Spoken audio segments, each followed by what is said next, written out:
Well, good morning. It's good to be here with all of you, especially our guests among us. If you didn't know this, there are actually other Biesboers in this world. And some of them are here among us. And so with Biesboers, unlike Smiths, you have to claim all Biesboers. So I apologize on their behalf. They have to claim me as one of their own. This morning, we're going to begin a new series, and before we do, I just had a few family announcements that I want to make. First off, today at 2 p.m., there's a baby shower honoring Reagan Moon, and so if you're available at 2 p.m. in the CLC, we want to invite you to that. And then also, just for some of you in-house folks, next Sunday during our class time, we're going to be presenting the upcoming elder selection process and handing that out to you for you to look at. So if you're available, at 9:30 is when our Sunday morning class begins. And I've already shared with Duncan in the youth ministry that's going to be a combined adult class, and so they're going to come join us as well. So just be mindful of that. We're going to have a combined class for that. When I grew up anyways, we didn't necessarily know what to do with the word calling. And so that's what we're going to talk about these next 6 weeks. And I think it's a good, appropriate subject as we kind of lean into the elder selection process. What does it mean to be called? There are call stories, for example, in the Bible. The ones that you might be thinking of is when Moses is called after the burning bush, when Abraham is called, when the Apostle Paul is called, or when the disciples after fishing, they're called. These are considered call stories or call narratives within the biblical text. I remember when I was first in ministry and I was a youth minister, and I was in Gilmer, Texas, where I did my youth ministry. I was a terrible youth minister, by the way. It's not that I didn't like you guys just didn't like me. And so we went down into a larger city area, and we kind of had this meeting with a couple different ministers from different churches. And so we were meeting with these ministers from these different churches, and one guy had, I think it was some type of clergy outfit on, and he leaned over to me and introduced himself, said, "Hi, my name is Mick." He said, "Oh, nice to meet you." And he asked me this question. He says, "Tell me about your calling." And that was unfamiliar language for me. I didn't know how to answer that coming from my own Churches of Christ experience. That was unfamiliar language. It sounded almost supernatural to me in some ways, and that's just how I grew up. And so the first thing I want to do before we even get right into the series is there's kind of two things happening today. One, I want to recognize the tension that we have in our DNA as Churches of Christ, and then we're going to get into the passage this morning. And so, and the reason I want to do that is because I want to kind of invite us to kind of remind ourselves in some way, not all of us, but in some ways, how we grew up. It's kind of in our DNA, and so let me apologize first by oversimplifying, but Barton Stone, among others, was one of our founders, and he went through a season where he believed that he did not experience conversion. So what that meant was, with anguish and guilt for months, he thought he missed out on being one of God's chosen or elected.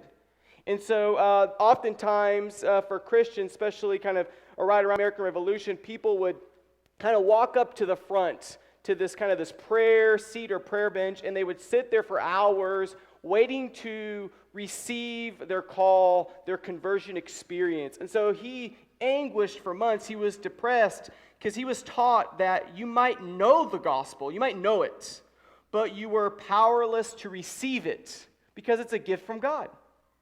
Which I think there's actually some passages that would suggest salvation is a gift from God. And so, but he was often depressed during this conversion experience. So Stone and Alexander Campbell, among others in our movement, they would eventually say this. So from this came this. And again, I'm oversimplifying, I apologize. Through God's love, all people are called. Not just a selected few. But now it's up to you to respond to that call. So through God's love, all people are called, but it's up to you to respond to that call. So that was kind of early on some of our thinking in our DNA, and I think that's important as we get into this topic. Another thing, so when I was first married, and actually it was right after, this is a conversation I would never share in a marriage retreat, but like a week after I was married, I went to St. Croix, or not a week after I was married, a week after Canaan was born, that's right, sorry. A week after Canaan was born, me, not Tara, and the new baby, I know, it's terrible, terrible parenting, I confess now. I flew to St. Croix. To be fair to me, though, God called me to that. No, to be fair to me, one of my good friends, I actually helped in his journey with Christ, baptized him in a pool when we were in college, things like that. He asked me to marry him, and it just so happened that he was getting married the week after our child was born. And so I flew up to St. Croix, Virgin Island, terrible place to have a wedding, by the way, and I just felt obligated, and there was so much duty. Anyways, when I was going to marry him, I found out that St. Croix as an island, they only let ordained ministers perform the wedding. Well, in Churches of Christ, we aren't considered ordained. We go to school, we have training, we have education, we do all those things, but we're not considered ordained. So, I kid you not, I went to Lifeway Christian store. I found a certificate somewhere in one of the aisles that said, I am an ordained minister. I went to my church, I asked my local elders to sign it, and then I put it on there, and I sent that to St. Croix, and they said, good enough. See, you didn't know you had an ordained minister.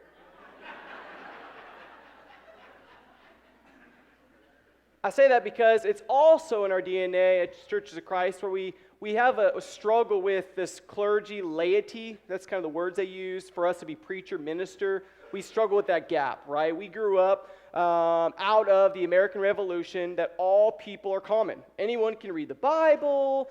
Everybody's important. And so as a result of that, we really pushed back on this clergy laity and or ordained minister member.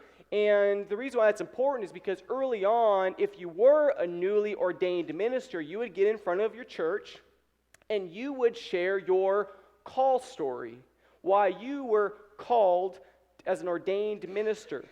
And that sounds a little arrogant because you could say, oh, so you're better than me because you're called ordained minister and we're not. That wasn't the point. The point was to invite people to see how this individual received some type of call from God to be in ministry.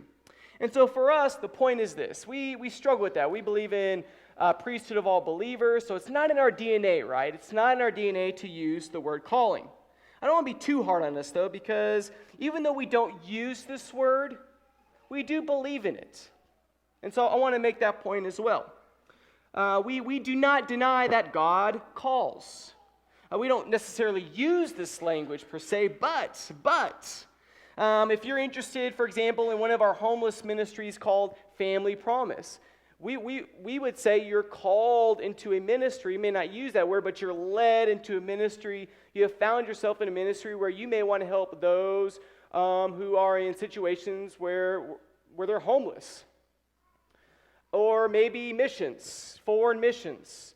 We don't necessarily may use that word, but we think that there are people in our church that feel led or called to do foreign missions. And not even just individuals. We would even argue that churches are called into something.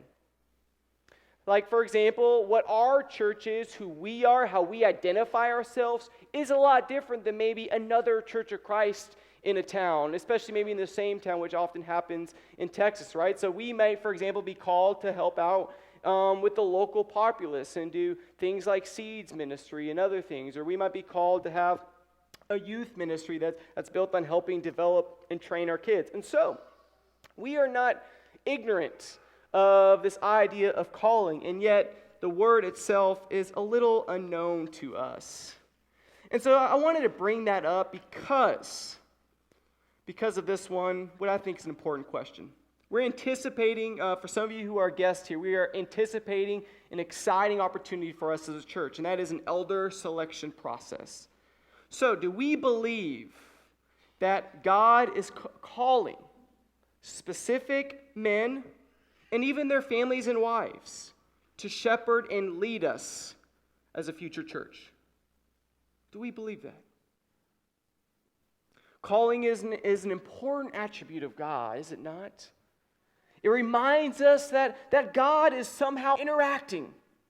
And he's interacting and moving and engaged with his own creation. And even in that movement, he intervenes and participates. And so when God is present and available of course God's will is going to show up, and of course we're going to follow that will, and of course when we follow and listen to that will, we're going to have to admit and say, God has called us, has led us into something.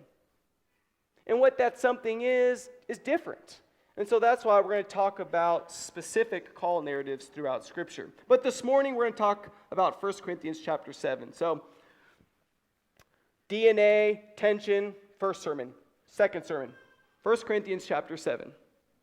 Early in the chapter 7, before we get into what we read, Paul was specifically targeting spouses that became Christians, but their spouses did not.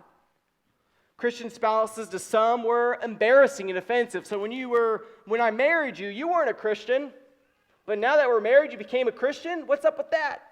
And that was almost offensive and embarrassing, right? If all of a sudden you were a non-Christian and became a Christian, because, if you just think about it, this Christian thing is weird. First off, you worship one God.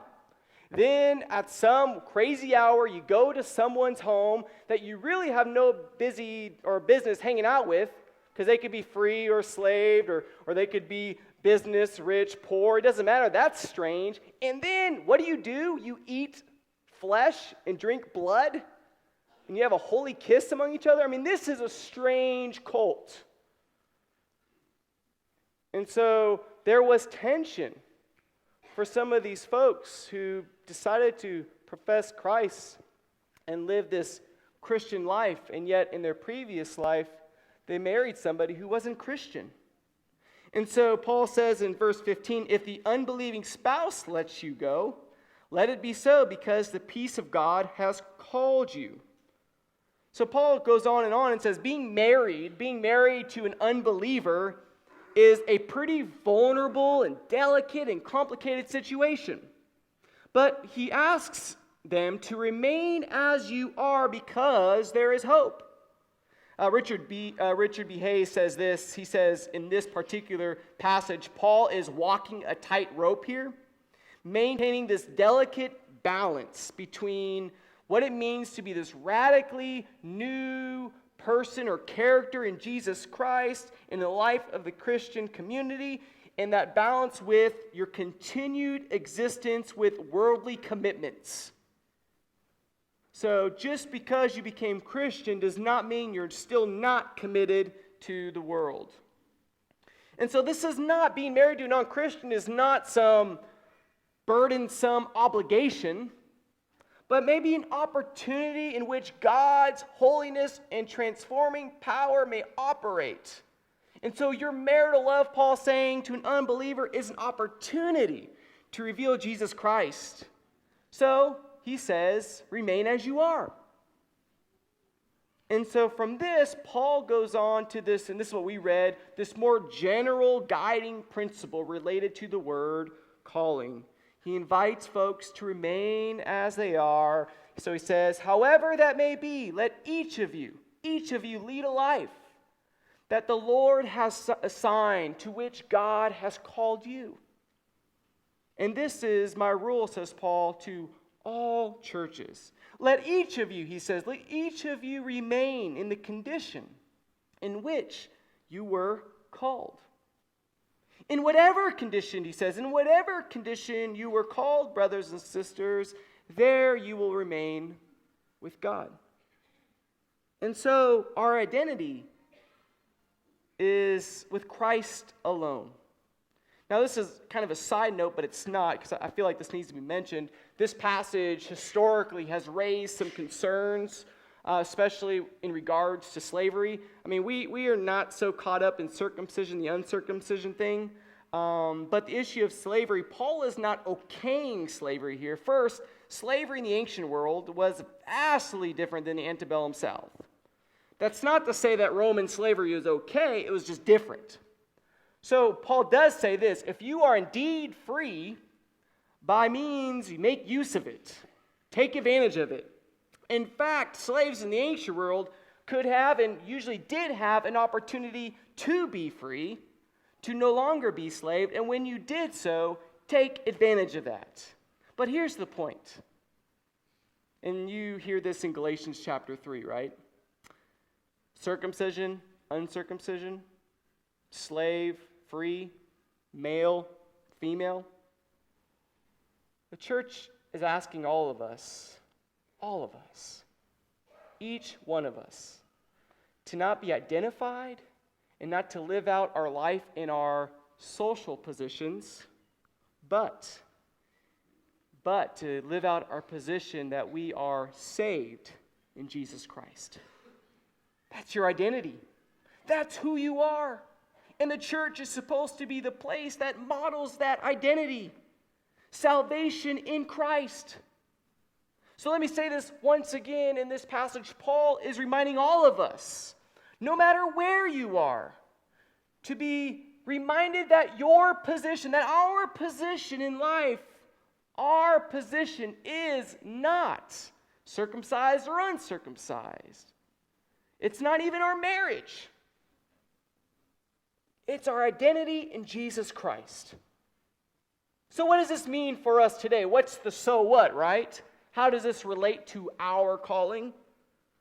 For us, this means that we are not simply just Christians. That's not enough. You're not just a Christian. You are a Christian mechanic. You are a doctor Christian. You are a real estate Christian. You are a plumber Christian. You are a high school student Christian. You are a teacher Christian. And I am a preacher Christian. God has called each of us to bear witness in what we are. In many ways, this gives your new identity a deeper calling. Without embarrassing and mentioning names, but Eric Roldan shares a story about one of his employees. That's what I won't embarrass. But he was telling me about a trip that they did, and if you don't know, Eric is in landscaping. And one of his employees, while they're at a gas station, took the time to essentially help someone out at the gas station, somebody who was either homeless or in a very terrible situation. That's it. That was it. Just on a landscaping trip, at a gas station, decided to take the time to help someone else out. That's not a landscaper. That's a Christian landscaper. That's the call.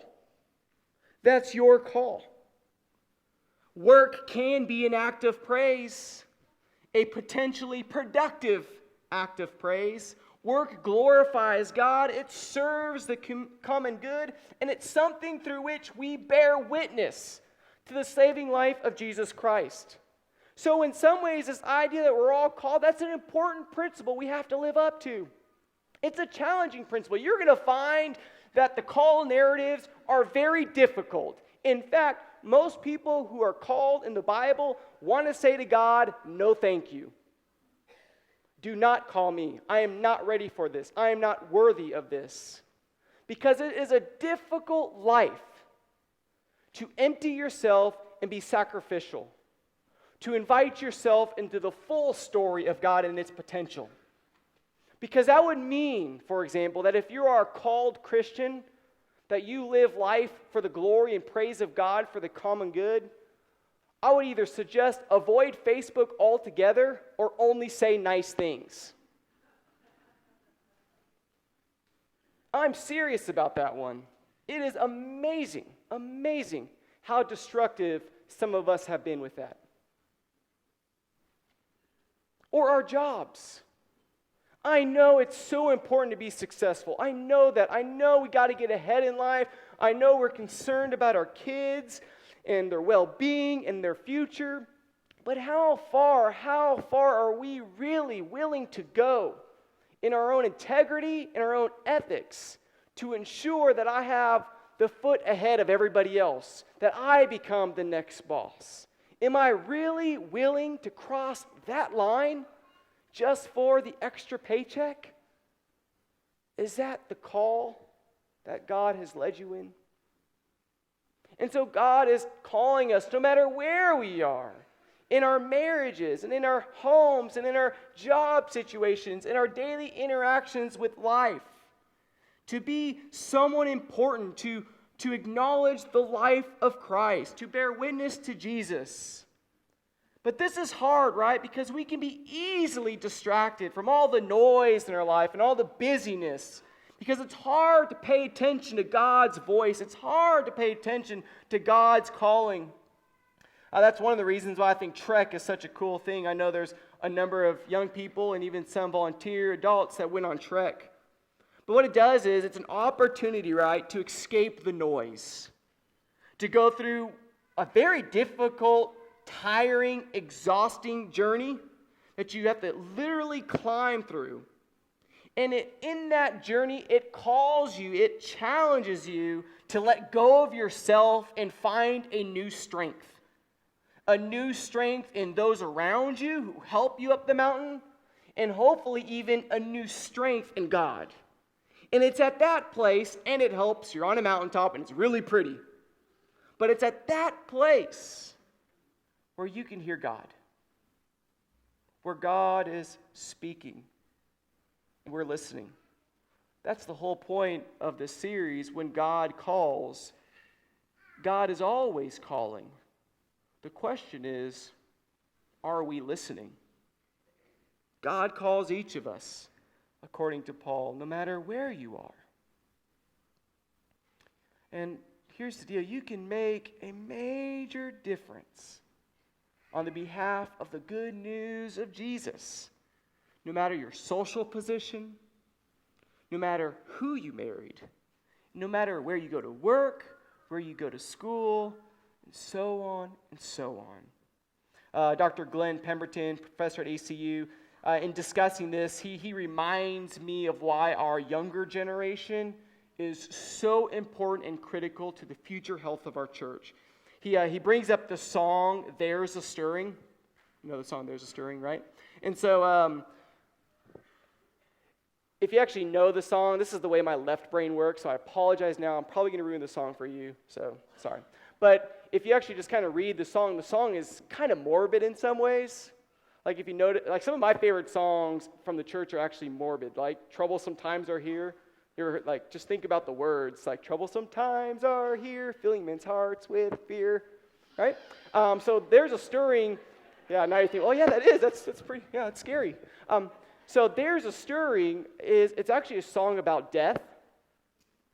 And I think that's what the intended writer decided to do, write about death and judgment and rapture and all those kind of things. So if you kind of listen to the words, you think, okay, that makes sense. But what a lot of young people, when they sing that song, they're not thinking about death and morbid. They're actually thinking about their call. Right? There's a stirring deep within me. Could it be my time has come when I see my just Savior face to face when all is done? Is that his voice I am hearing? Come away, my precious one.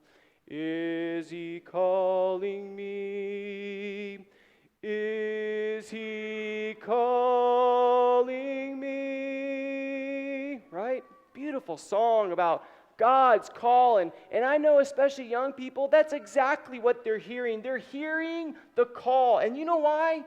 Because for them, salvation itself is not something you simply receive or even earn. You can be on those spectrum. It doesn't matter. For them, salvation is something you experience. We're all about experience these days. If I have extra money, I'm going on vacation. I'm not saving up for retirement, right? I know that's the downfall of society, but that's a different conversation. Okay? But that's the generation. They love to experience life with God. They want to travel. They're eager to see where God leads them and calls them. And so for them, vocation is more important than career. And adventure is more important than security. And we can learn a little bit about that. Because we have an adventurous God that is calling us to something special and unique.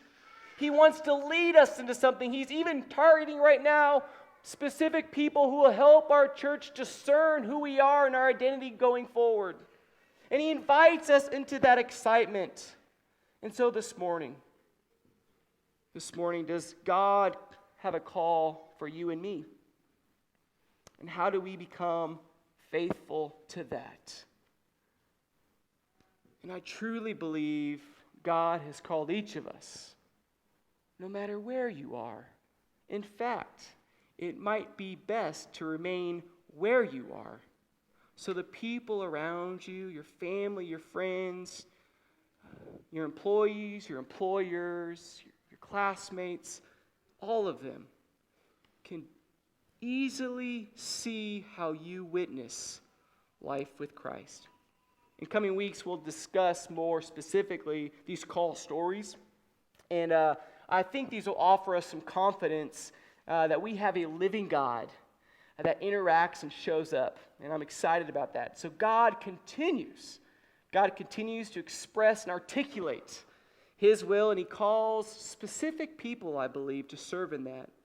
And so today, I pray we recognize the calling nature of God, and that no matter where we are, once again, we have confidence to identify that this is not found in our current social position. I don't identify myself that way, but I identify myself because I've been saved by Christ. It is in this saving identity that we find new purpose and meaning in our lives, called to live out, and of course be identified with Jesus Christ. That's our call this morning.